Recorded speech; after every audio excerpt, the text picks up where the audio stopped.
اگه قرار کلزا بکاری، بیا بهت بگم چجوری کاری کنی که هم توناژ خوبی ازش بگیری، هم سود خوبی برات داشته باشه.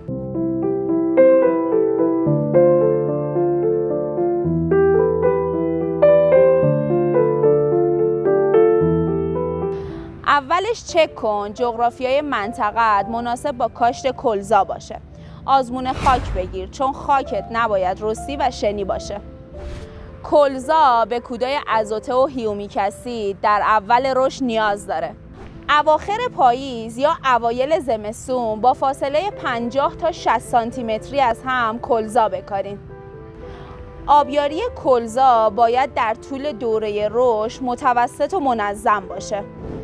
اوایل بهار زمان مناسب برای برداشت کلزاست. اینم یادتون باشه که برداشت به موقع باعث میشه که دونه ها نریزه و عملکرد محصول کم نشه.